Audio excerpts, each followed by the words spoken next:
नमस्कार दोस्तों। शुरू करती हूँ आज की कहानी जिसका शीर्षक है सोलमेंट और यह कहानी का पहला भाग है। आज संडे को सुबह सवेरे ही अपने पति प्रणय को फ़ोन में गुस्से देखा। मैंने उन्हें शरारत भरे अंदाज में अपनी ओर खींचते हुए कहा, यह सुबह सुबह मोबाइल में क्या देखने लग गई तुम? अरे कुछ नहीं, वह मेरे बॉस का मैसेज है, अर्जेंट मीटिंग रखी है, जाना पड़ेगा मुझे, कहकर वे झटके से उठकर बाथरूम में घुस गई। बाहर निकलकर कहने लगी कि नाश्ता नहीं करूँगा, टाइम नहीं है, इसलिए जल्दी से बस चाय बना दो। प्रणय के ऑफिस जाने की बात सुनकर वैसे ही मेरा चेहरा उतर चुका था, सो मैं भुनभुनाते हुए किचन में घुस गई। लेकिन तुमने तो कहा था इस संडे तुम पूरा दिन मेरे साथ बिताओगे। किचन से ही पलटकर मैंने पूछा, कहा था ना कि तुम मुझे अघोरा मॉल शॉपिंग करने ले चलोगे, हम फिल्म देखेंगे, बाहर ही डिनर करेंगे, यानी तुमने सब झूठ कहा। मैंने मुंह बनाया। प्रणय हंस पड़े। अरे नहीं बाबा, मैंने तुमसे कोई झूठ नहीं कहा, सच कहता हूँ, मेरा भी मन था तुम्हारे साथ टाइम स्पेंड करने का, लेकिन बॉस ने अर्जेंट मीटिंग रख दी तो क्या करें? प्रणय ने विचारगी दिखाते हुए कहा। तो मुझे और गुस्सा आ गया कि कैसा इंसान है, यह बोल नहीं सकता कि छुट्टी के दिन नहीं आ सकता, घर में भी काम होते हैं। मन तो करता है तुम्हारे उस खूसट बॉस को भर भर कर गालियाँ दूँ।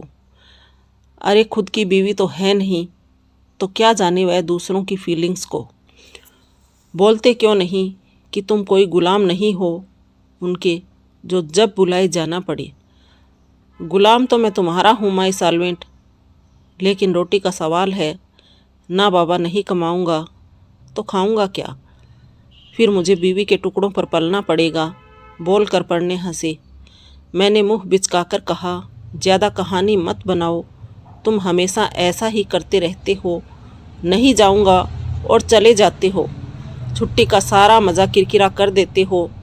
मेरी बात पर प्रणय ने मुझे अपनी बाहों में भरते हुए कहा, अच्छा अब ज़्यादा गुस्सा मत करो, मैं जल्द ही लौट आऊँगा, फिर तुम्हें शॉपिंग कराने ले चलूँगा, हम फिल्म देखने भी चलेंगे और डिनर भी बाहर ही करेंगे। अब खुश? प्रॉमिस? मैंने हाथ आगे बढ़ाते हुए कहा। पक्का प्रॉमिस बोल कर प्रणय फटाफट तैयार होकर ऑफिस के लिए निकल गई। गाड़ी में बैठते हुए मुझे इशारे से कहा कि मैं फ़ोन करूँगा तो तुम तैयार रहना। प्रणय को बाय बोलकर अभी मैं बालकनी से हॉल में आई ही थी कि मेरे फ़ोन की घंटी बजी। मुझे लगा प्रणय का ही फ़ोन होगा, शायद वे अपना वॉलेट या कोई फाइल भूल गए हों घर पर, लेकिन फ़ोन किसी अनजान नंबर से था। इसी नंबर से कल भी फ़ोन आया था।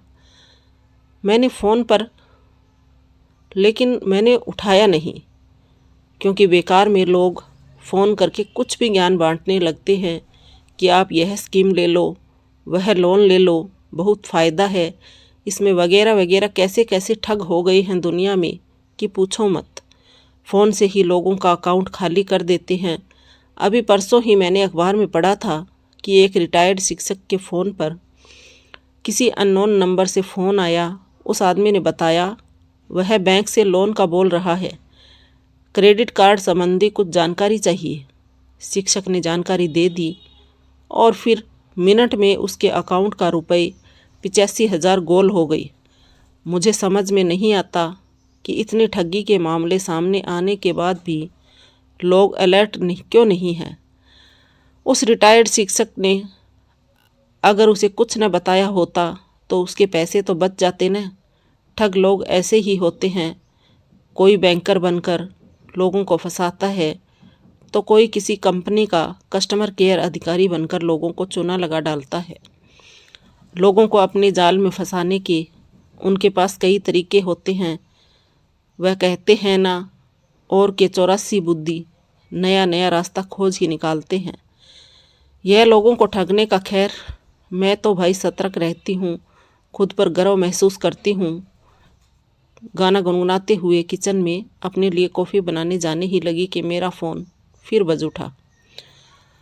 फ़ोन उसी नंबर से था, इसलिए मैंने इग्नोर किया, लेकिन बार बार जब इस नंबर से फ़ोन आने लगा तो लगा हो सकता है अपने किसी पहचान वाले का ही फ़ोन हो, इसलिए इस बार मैंने फ़ोन उठा लिया। अभी मैंने हेलो कहा ही था कि सामने वाले ने मुंह से अपना निक नाम सुनकर मैं चौंकी, क्योंकि इस नाम से मुझे एक दो लोग ही बुलाते थे जो मेरे काफ़ी करीबी थे। जी कौन बोल रहे हैं आप? मैंने सवाल किया। सामने वाला आदमी हंसते हुए बोला, तुम्हारा पहचाना? मुझे बोलकर ठहाके लगाकर ज़ोर से हंसा। उसकी हंसी सुनकर मेरे चेहरे का भाव ही बदल गया, क्योंकि यह आदमी कोई और नहीं बल्कि मेरा पुराना ऋतिक था। तुम्हारी हिम्मत कैसे हुई मुझे फ़ोन करने की? बोलकर मैं उसका फ़ोन काटने ही लगी कि नहीं निक्की डियर, इस बार फ़ोन काटने की गलती मत करना, वरना तुम सोच भी नहीं सकती मैं क्या क्या कर सकता हूँ। वैसे तुम्हारे पति का नंबर है मेरे पास। बोलकर वह फिर हंसा तो मेरा खून खौल उठा। चाहते क्या हो तुम? मैं एकदम से चीख पड़ी। फिर सोचा कि मैंने तो इसके नंबर को ब्लॉक कर दिया था, लेकिन लगता है इस बार इसने मुझे किसी दूसरे नंबर से फ़ोन किया और मैं पहचान न सकी। गलती हो गई मुझसे। अब क्या चाहिए तुम्हें, बोलो। पैसे, वह भी पूरे 20 लाख। बेशरम की तरह हंसते हुए ऋतिक बोला कि वह पैसे के साथ वह मेरा इंतज़ार करेगा इस होटल के रूम नंबर 102 में, जहां हम अक्सर मिलते थे। 20 लाख का तुम्हारा दिमाग तो नहीं ख़राब हो गया? कहाँ से लाऊंगी मैं 20 लाख? और मैं क्यों आऊँ तुमसे मिलने? तुम्हें आना तो पड़ेगा निक्की डियर, और वह भी पूरे 20 लाख के साथ, वरना तुम जानती हो कि मैं क्या क्या कर सकता हूँ। नहीं, मेरी बात को गीदड़ भभकी मत समझना, सच बता रहा हूँ। तुम्हारी सारी तस्वीरें जो तुमने मेरे साथ खिंचवाई थी, फ़ोन चैटिंग, और हाँ, हमारे प्राइवेट पल के वीडियो भी जो मैंने अपने फ़ोन में सेव कर रखे हैं प्यारी प्यारी इमोजी के साथ, तुम्हारे पति के व्हाट्सएप पर सेंड कर दूँगा। फिर न कहना कि बताया नहीं। एक और बात, इस बार मेरे फ़ोन को ब्लॉक करने की गलती तो बिल्कुल भी मत करना डियर निक्की। जान बोलकर एक खतरनाक हंसी के साथ ऋतिक ने फ़ोन रख दिया। मैं सोफे पर धम से बैठ गई। मेरा दिमाग सुन्न हो चुका था। कुछ समझ नहीं आ रहा था कि अब क्या करूं।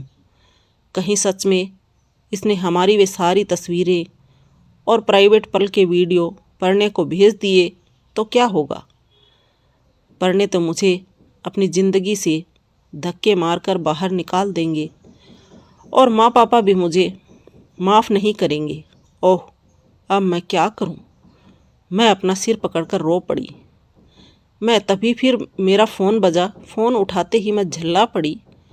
देखो, मैं तुम्हें आखिरी बार समझा रही हूँ, मैं सच में तुम्हारी पुलिस में कंप्लेंट कर दूँगी। प्लीज़ मुझे परेशान करना बंद करो। अरे निकिता, क्या हुआ? तुम्हें कौन परेशान कर रहा है? मेरी जान को जब फ़ोन पर पड़ने की आवाज़ सुनी तो मैं सकते में आ गई। तुम? मुझे लगा कि फिर किसी कंपनी वाले ने फ़ोन किया है। मैंने झट से बात बदली। देखो ना, ये कंपनी वाले भी अजीब है, कब से फ़ोन करके मुझे परेशान कर रही हैं। अरे तो फ़ोन उठाओ ही मत।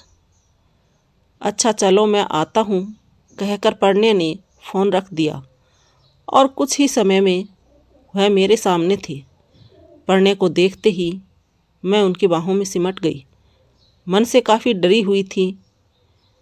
मुझे यूँ अपने करीब पाकर शरारत से बोले, क्या बात है? अगर मुझे पता होता कि मेघ बरसने को तैयार हैं तो मैं ऑफिस जाता ही नहीं, कोई बहाना बना देता। तो बनाया क्यों नहीं? मैंने उन्हें प्यार से धक्का दिया। पता नहीं था ना कि तुम आज मूड में हो, ज़्यादा बनो मत। और आज तो तुम्हारी कोई अर्जेंट मीटिंग थी, फिर इतनी जल्दी कैसे आ गई? तो दोस्तों, क्या हुआ निकिता के साथ, इस कहानी को जानने के लिए मेरा अगला वीडियो ज़रूर देखें। इस वीडियो को देखने के लिए thank you for watching my channel.